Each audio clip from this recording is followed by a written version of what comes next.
Today, we are continuing the segments of the presentation of the persecution of the Supreme Pontiff of Hinduism. As many of you know, we have been taking a few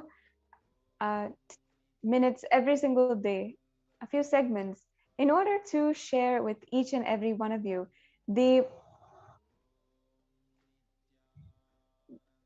persecution that has happened against the Supreme Pontiff of Hinduism and the stories of each and every one of us victims who have been through violence at the hands of the anti-Hindu militant forces and who are pained, absolutely devastated in seeing how much the Supreme Pontiff of Hinduism has to go through after this.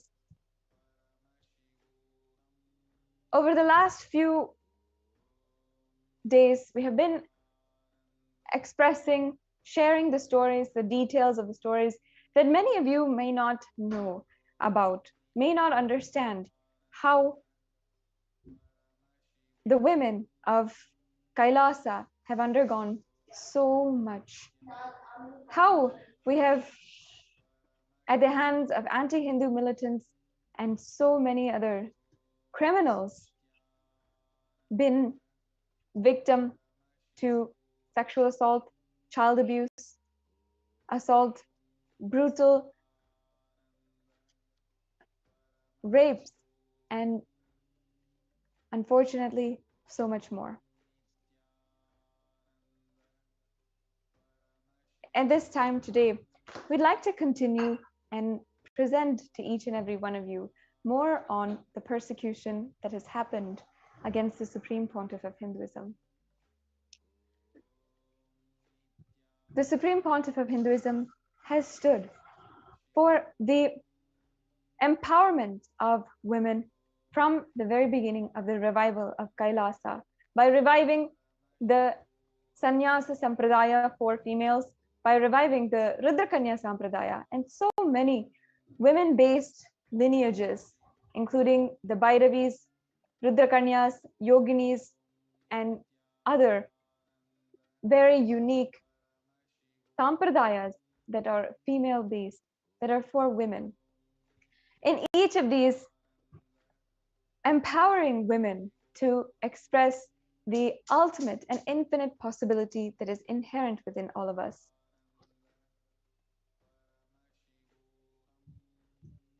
However, knowing that it is the women who were a strong backbone to the Hindu civilization and would mean the return of and the revival of Kailasa itself, the anti-Hindu militant forces targeted women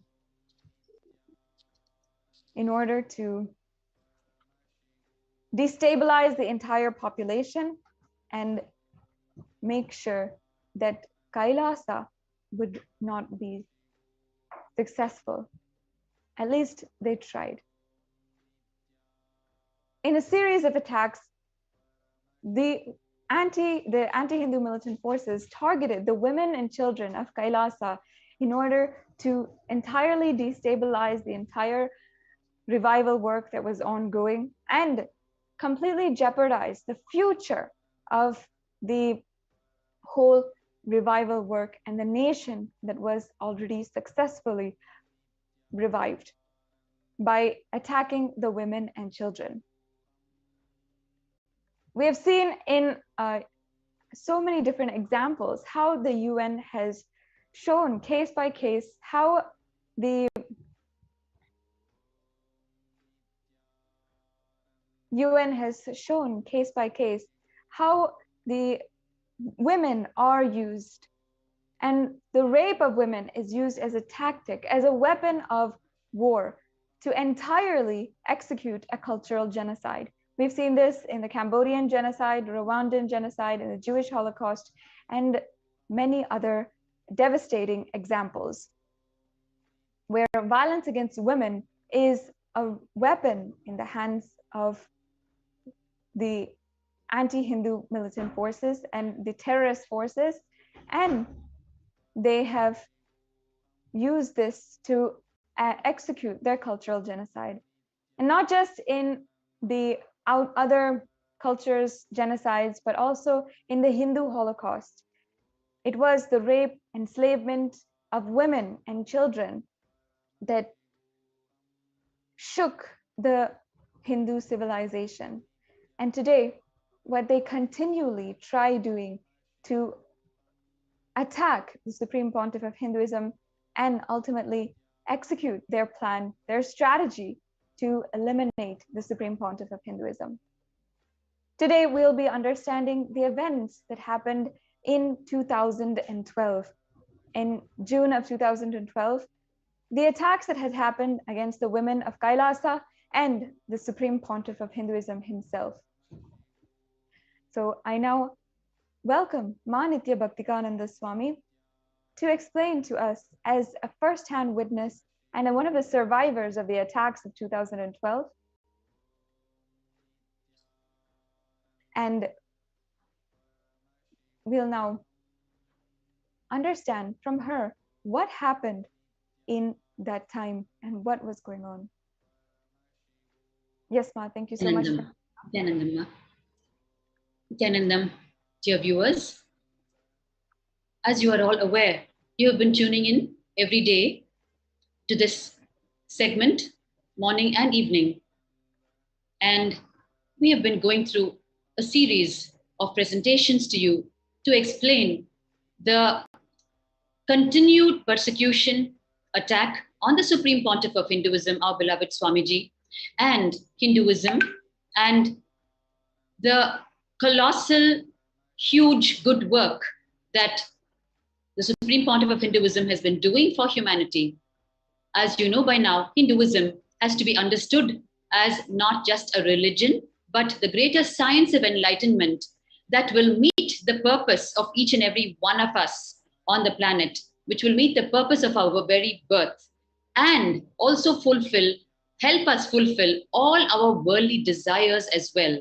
Because this greater science of Hinduism, the living enlightenment science, will empower us, will initiate us, and will give us the ultimate clarity on how to live life as an enlightened being, as the divine itself, and meet not only our worldly desires, but also our ultimate purpose of taking human birth, about which most of us don't even know.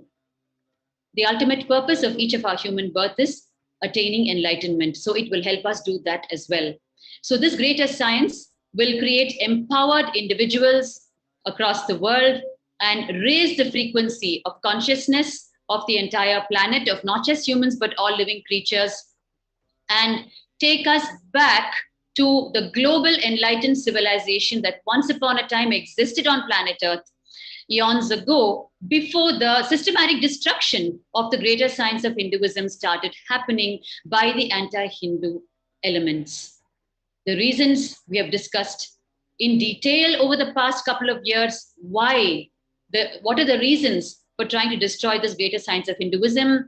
To put it very briefly, to stop this greater science from being spread, so that these powerful individuals, these superconscious individuals, cannot be created, and they can still be kept under the mundane clutches of the socio-economical political forces. And therefore, the efforts of the last lamp of hope of Hindu to revive this greater science of Hinduism, that is the Supreme Pontiff of Hinduism, our beloved Swamiji, his efforts have been tried to be destroyed in multivarious ways through lawfare, warfare, hate speech, physical attacks, assassination attempts, abuse, in every possible, conceivable, inconceivable way over the past decades. And he has survived all of it and continue to give back to society, continuing to elevate the consciousness of humanity, which is the purpose of his advent on the planet. An incarnation knows only to give the people what he came to give. He does not know to show violence back, and that is not his dharma. And therefore, standing by the dharma, the incarnations over the huge history of persecution of Hinduism have continued to give back to humanity despite the persecution each incarnation faced over the decades. If you just Google up the lives of Sri Ramakrishna, Ramana Bhagavan, or Sri Vivekananda, or Bhagavan Osho, any of the incarnations who have come and gone to serve humanity have withstood the persecution because they understand that they have come to turn the tide around, and therefore there is what is to be faced by them as well. So prepared for that, knowing that they come down assuming the human body. And while we are on this series of presenting the persecution, especially the focus being on the displacement of women on the face of the persecution, which the United Nations has recognized the depth of the persecution that has happened to the women on the face of this persecution against the Supreme Pontiff of Hinduism, and how the women have been displaced place to place across systematic persecutions. As you all know, we saw just a couple of days back the attack in the year 2010, which was one of the largest attacks on Bhagwan Swamiji and the entire community that's trying to make this happen. So the women who have withstood the 2010 attack, who were displaced in the year 2010, we have all come and shared. And it's been a decade now, more than a decade. And we have survived many, many more persecutions, many, many more displacements. We have only emerged stronger. And it is completely by divine will that the whole thing is happening, because we are up against all odds, to put it in a nutshell. Warning, issues have been detected that need your immediate attention. Sorry for the technical Click on... We have been only growing stronger, and that too only by the grace of the divine will. There is nothing else to hold on here, because all the forces that are supposed to be protecting us, all the machineries that are supposed to be in place, facilitating a peaceful life for citizens, for the global citizens, are unfortunately not understanding the importance of keeping this greater science of Hinduism alive. It is only going to help even them and their future generations to live their dreams, because the ignorance is so large that people don't understand that even their material world dreams for economic prosperity or whatever it may be is going to get fulfilled only if you raise your own consciousness. You are not going to be able to achieve it with just the life of struggle that you're now experiencing, which is why these incarnations come back again and again, irrespective of the abuses and attacks faced by them. So we saw what happened in 2010. And today, while we are just preparing ourselves to receive Bhagwan once again for the live Nithyananda Satsang and the revelations for today, we are once again getting into a deeper understanding of the persecutions that have happened. Why we have positioned this segment before the Satsang every day is, while we are so eager to receive Bhagwan, it is equally important to understand the history of persecution of this greater science of enlightenment, so that we ourselves will wake up to it. Like we have heard Swamiji say so many times, even Hindus have not woken up to the history of persecution. They feel it is happening generally around them, and it is something that they can afford to ignore and continue with their own lives. They don't understand it is affecting them in so many ways. It's going to affect their future generations. The future generations are not even going to have the greater science available to them. Even they don't have the greater science available to them today the way it was available decades or centuries ago. And the result of it is the individual and global problems we are facing every day. Whether it is the corona, COVID-19, or it is each one of your individual problems, economic issues, relationship issues, career issues, depression, fatigue, attempt to suicide, and you want to make money, you don't know how to make it. Any individual problem can be mapped back to the lack of superconscious existence as human beings.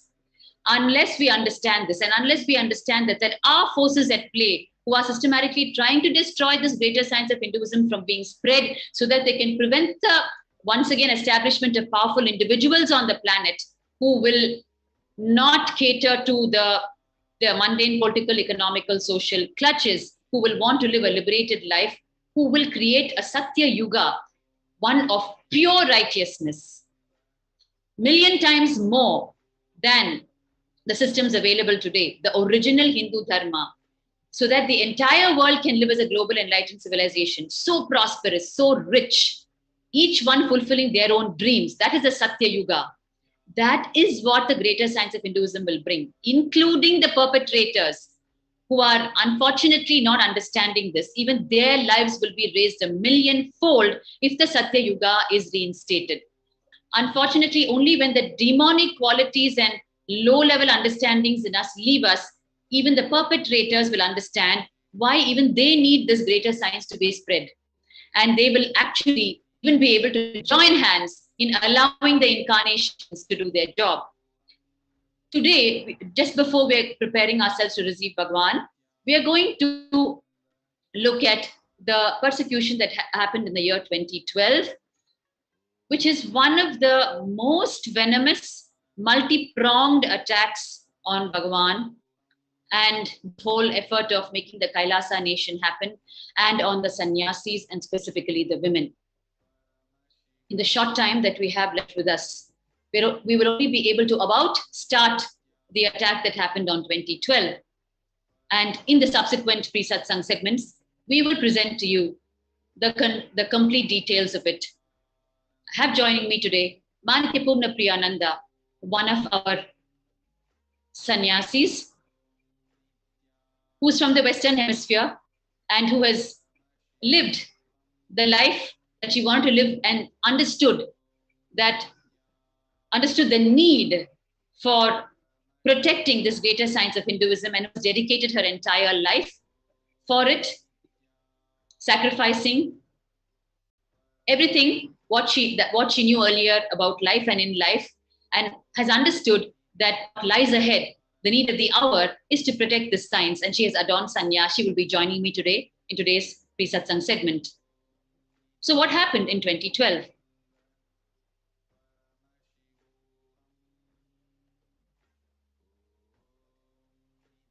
Request the NTV operator to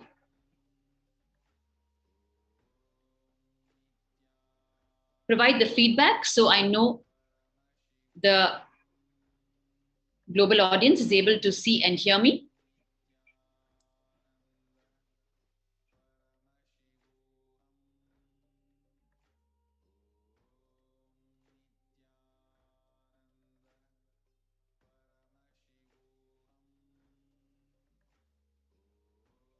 Please bear with us for the moment. There's a small technical glitch. Paramashivoham. Om Nithyananda Paramashivoham.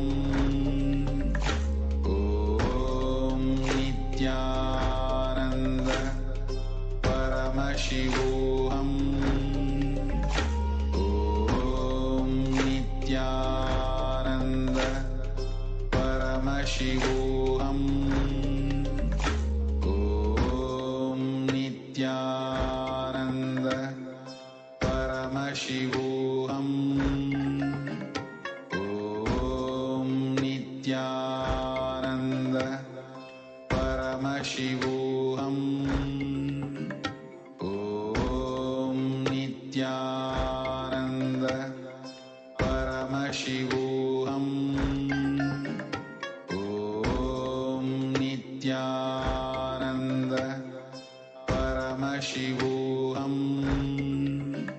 Om Nithyananda Paramashivoham. Om Nithyananda Paramashivoham. Om Nithyananda Paramashivoham. Om Nithyananda Paramashivoham.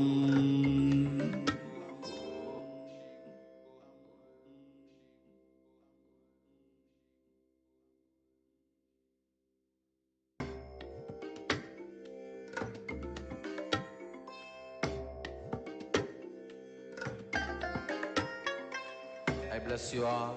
Let you all open all your three eyes and manifest the powers of Mahasudashiva. Om Nithyananda Paramashivoham. Om Nithyananda Paramashivoham. Om Nithyananda Paramashivoham.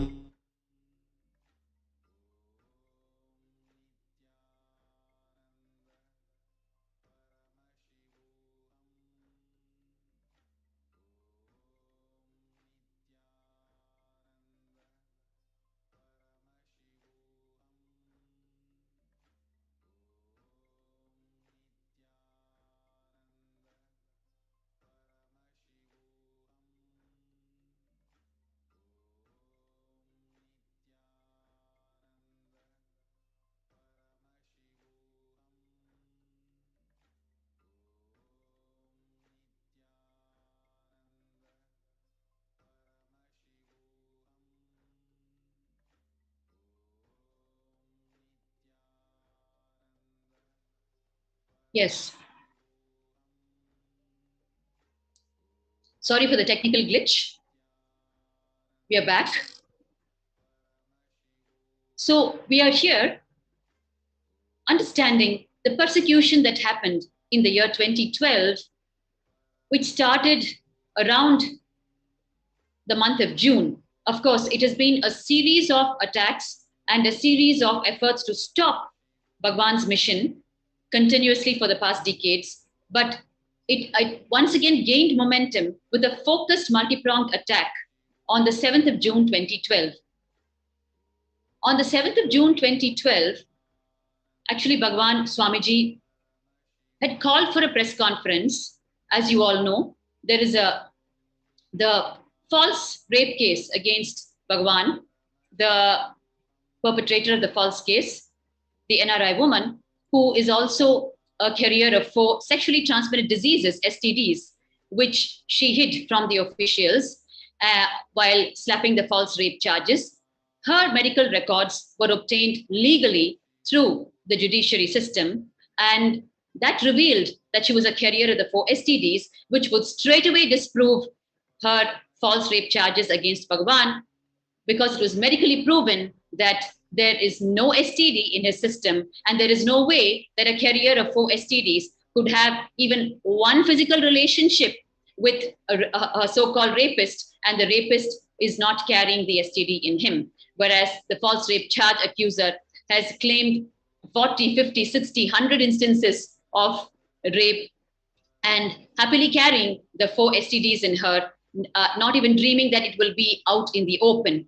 Her medical records were procured through the judicial system and produced, and it was very crucial to call for a press conference and release this information to the innocent global citizens. So, and also to conclude the fight for justice on the wake of this false rape charges. So with that hope, the press conference was called. And on the 7th of June, I'm going to be showing you a series of visuals for you to help you understand better what exactly happened. While Bhagwan had called for the press conference and the press conference had just started, we were in for a complete shock and surprise. The next great multi-pronged attack broke out right in the press conference room. One of the mainstream media, Suvarna Television, one individual called Ajit from the Suvarna Television was sitting in the press conference room as part of the press personnel.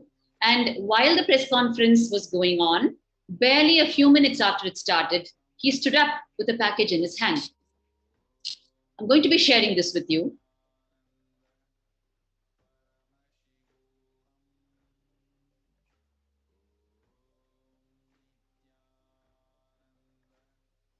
Yes.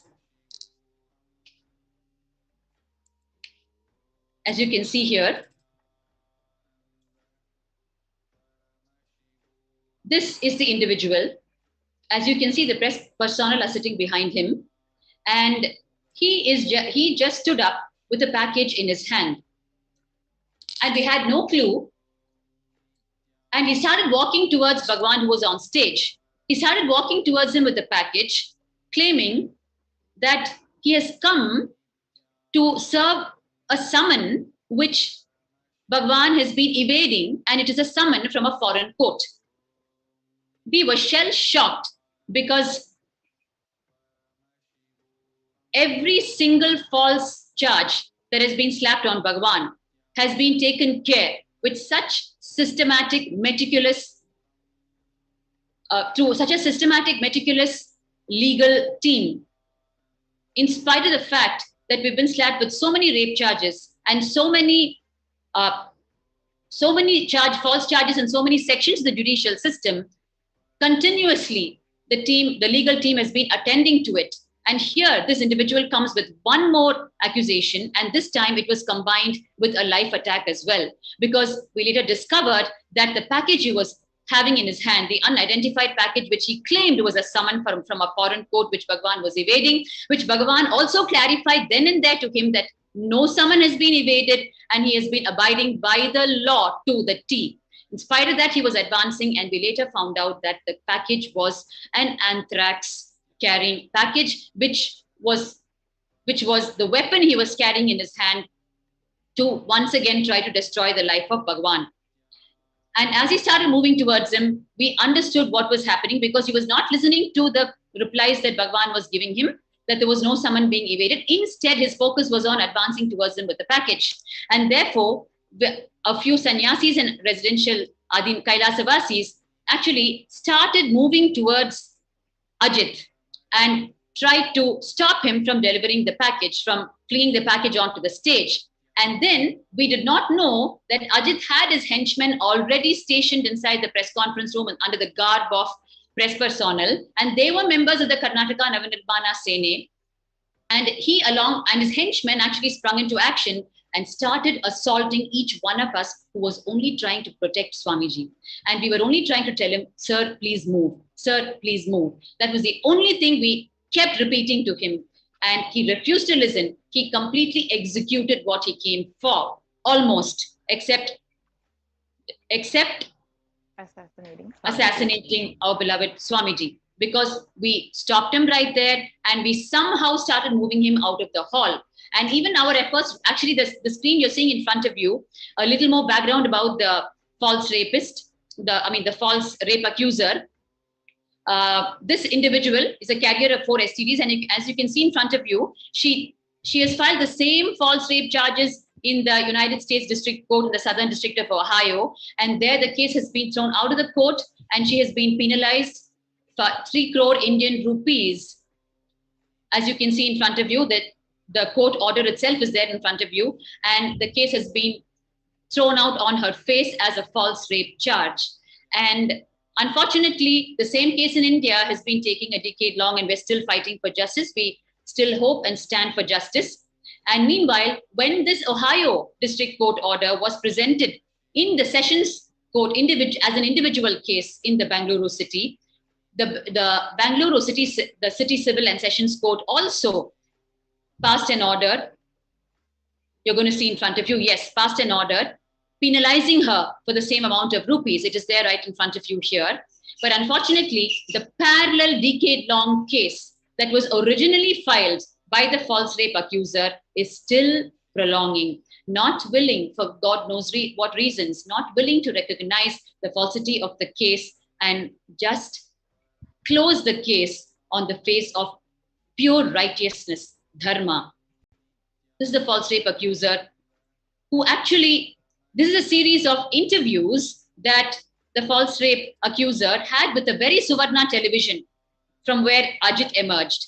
And they concluded the series of interviews with her, where she came and once again reiterated her false rape charges and cried to the viewers and tried to muster sympathy of the viewers with her false charges, hiding her lies. And it was a shocker to her when her medical records were exposed. And to patch up for that, she came for the series of interviews. And that concluded on the 2nd. And on the 7th, the attack started. The same Suvarna television, spearheaded by Ajit and backed by the false rape accuser and her team, started the attack in the press conference. This is the press conference going on stage. As you can see in front of you, Bhagwan is there. And here is this individual from Suvarna with the package in his hand, trying to advance to where Bhagwan is sitting on stage. And then we are only trying to tell him to move away, because Bhagwan has already clarified that no summon has been evaded. And here you can see the individual is refusing to move. He's standing his ground. And so that giving the time and space for his henchmen to spring into action and start the physical attack as per their plan. And the women were not spared. The women were manhandled. And there is a molestation case filed against Ajit himself by our own sannyasis. Our own sannyasinis here, whom you can see in the visuals you're being presented now. As you can see, we are only telling him, please move, please stop, please move. That's all. And the media mafia just captured these visuals alone, which we expressed in the peak of our anxiety and concern for the life of the Supreme Pontiff of Hinduism. They captured these visuals and put their own lines to it and said, look how violent the sannyasis are. Look how violent they are attacking the Suvarna television personnel. So those were the headlines that flew. And they mapped the visuals very cunningly, as always, to false headlines and presented as though we were attacking, whereas the women were actually beaten. They were touched in all inappropriate places.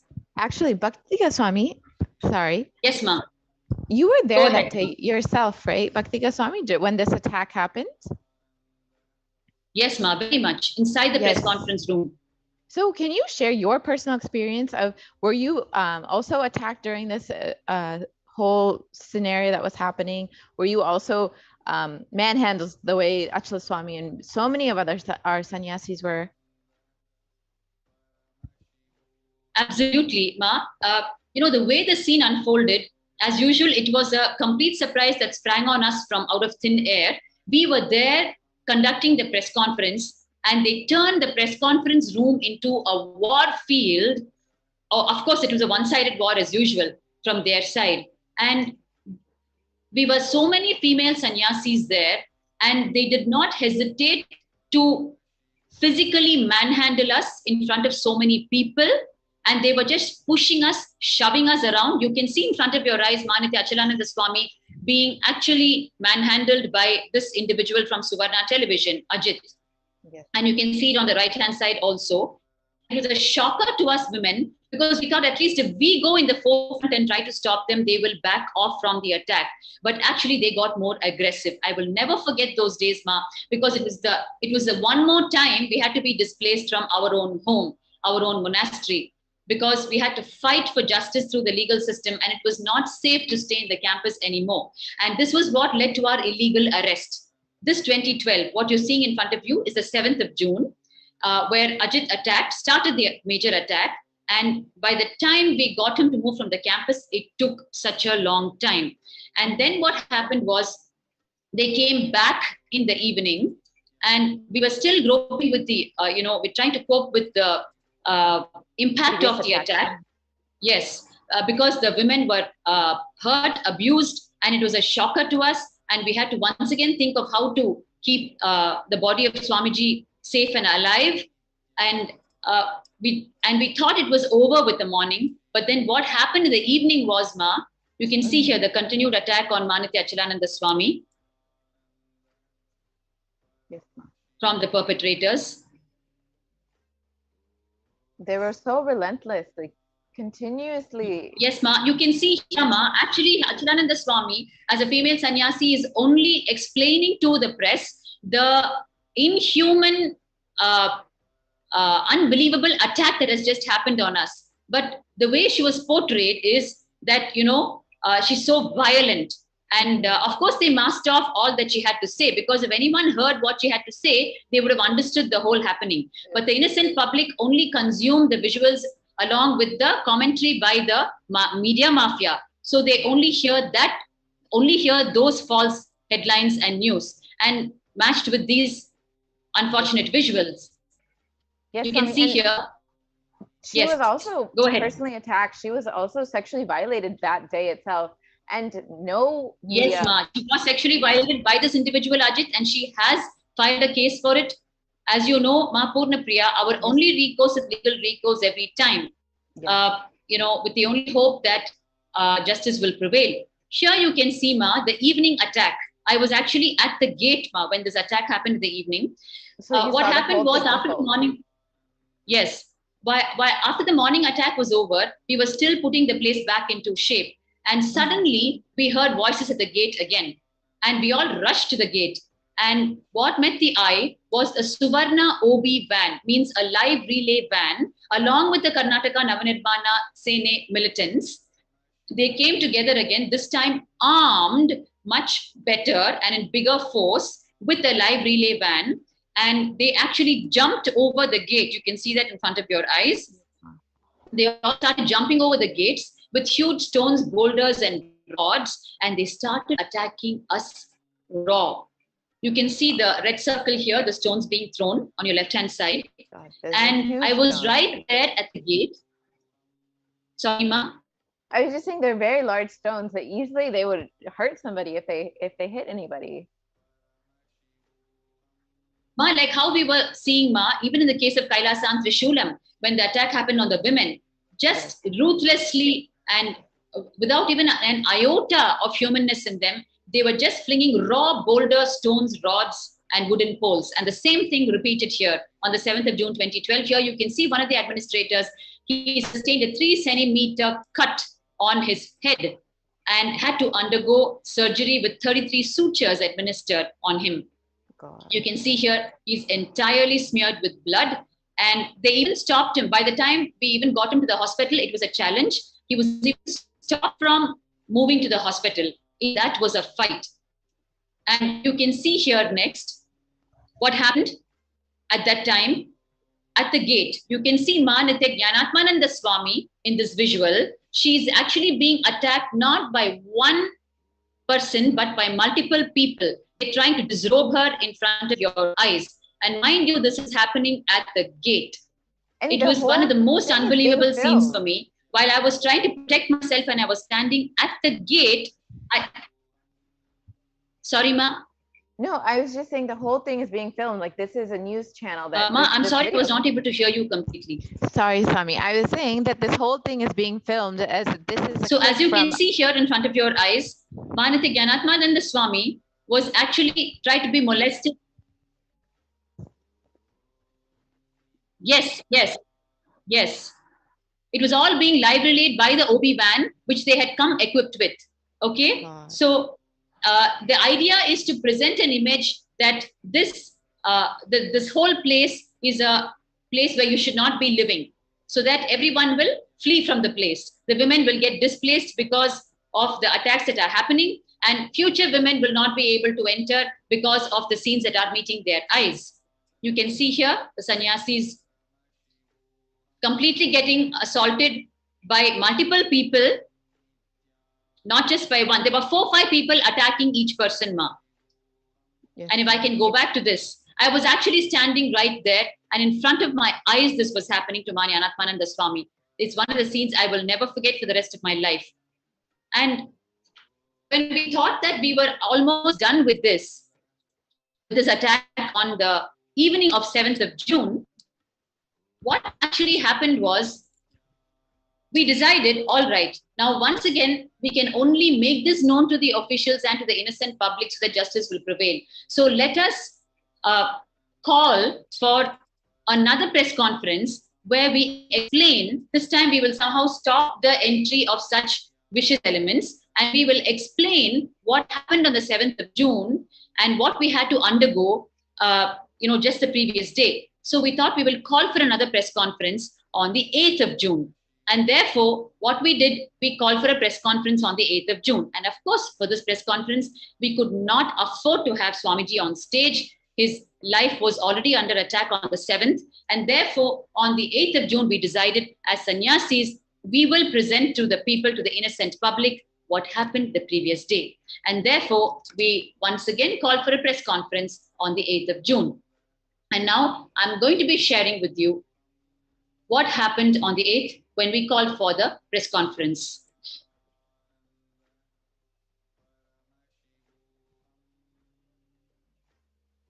And you will not believe it, Ma Purna Priya, the way they assaulted us, they would pick up the metal chain dividers that we had in the meditation hall where the press conference was going on, where you had the metal chain dividers to separate the male and female gender, to give more organized sitting for the two.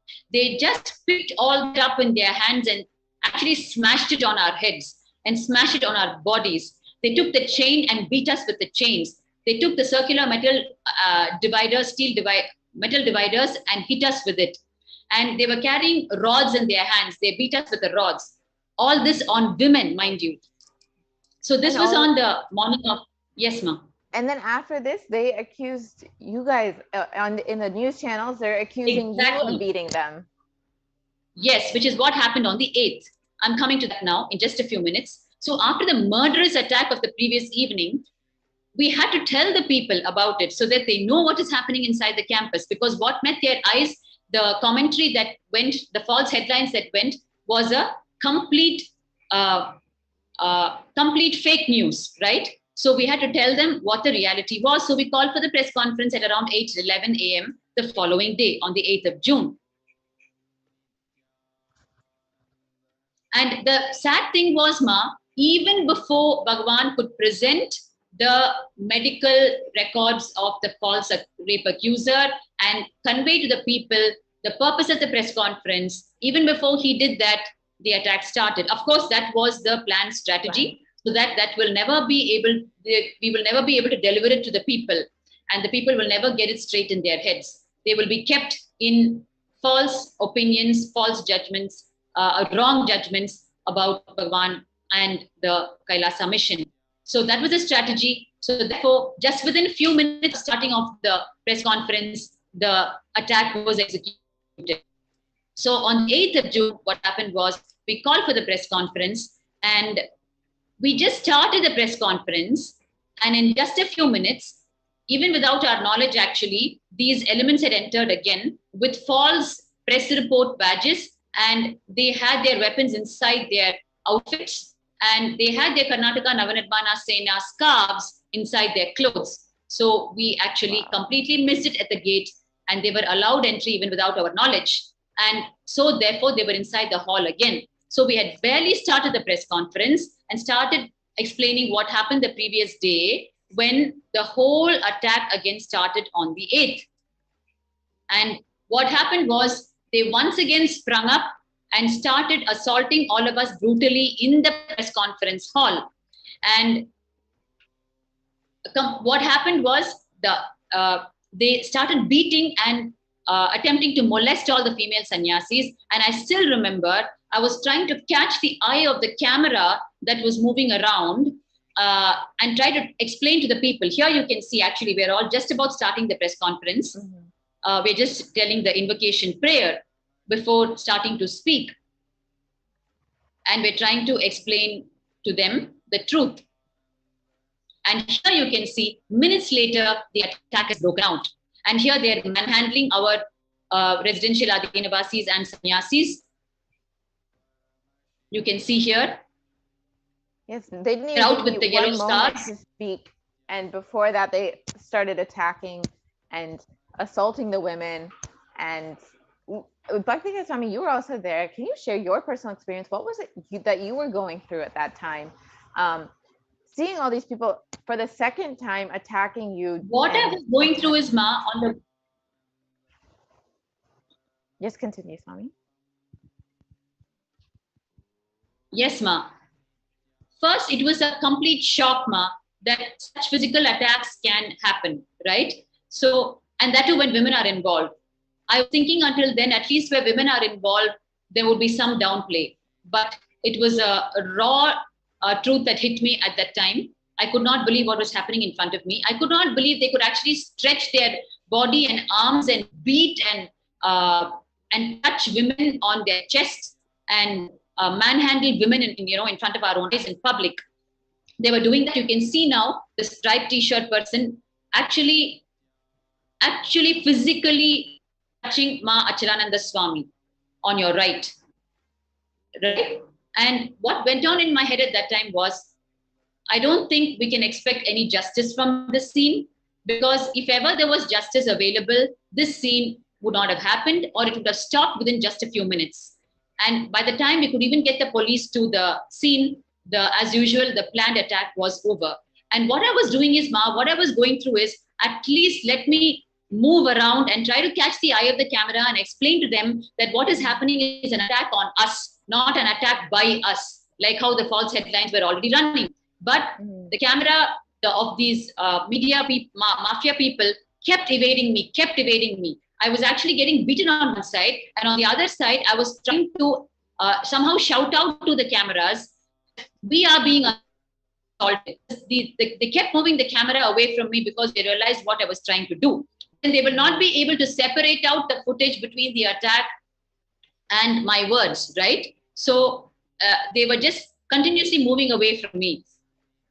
Yes, Ma. And they just wanted to present their narrative. You can see here as the attackers, as the violent people, rather than them attacking us and assaulting our females, assaulting our sannyasis, and for no apparent reason other than to create so much of instability and violence within the campus to make sure that others are not staying in the campus and making sure people are leaving and not constantly leaving us in insecurity.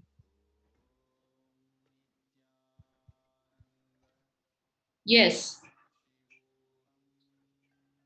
So Bhakti Kasami, what happened in this one? Yes. Go ahead, Ma. Please go ahead. I was just going to ask. We have just a few more minutes to wind up, Ma, before the the next segment is up. So as I told you, the attack in 2012 is too long and too multi-pronged to cover in just one session. So actually, it started on the 7th of June, and it led to 2 illegal arrests of Swamiji, 2 arrests in one attack. We just didn't know what was going on around us. On the one side, the women were being attacked, and we were forced to flee from our own home yet another time. And on the other side, we had to somehow deal with the situation inside the ashram that they had created and the life of Bhagwan, which is the wealth of literally the entire humanity today. The life of an incarnation happens on the planet for the betterment of humanity. And it is the responsibility of a group of individuals to execute that, protect the life. Of course, cosmos itself is protecting. It is Paramashivoham and Kala Bhairava that is protecting. But when something's happened in the human domain, that you need to execute some action on your part also on the side of protection. So on the one side, we were being abused and they were trying to make us flee, all the women. On the other side, we had to protect Swamiji's life. Because mind you, just during the 2012 attack, 2 illegal arrests happened on Swamiji. Because the same Ajit went and filed a false complaint immediately before we could wake up from the attack and go to the police station. He ran to the police station and filed a false complaint with Swamiji's name as the first accused and 16 of our names below that. Wow. All of us who got attacked, and went and filed a complaint saying they were out to kill me. We were out to kill him. Wow. Right? And so when we went to the police station, his complaint was already filed. Right? It was a real shock to us that It's 6 o'clock. That this extent of viciousness, venom could actually, demonism could actually exist. Yes, Tommy. I think we're time up right now, Ma. Yes. Yes, we will get more into detail about the Ma. illegal arrest of the Supreme Pontiff of Hinduism and 16 women who were attacked that day in June of 2012. So I think we will have to wrap up for today, and we will be back with the same segment tomorrow. Please stay tuned for a live satsang in a few moments. Thank you. Nithyanandam. Nithyananda.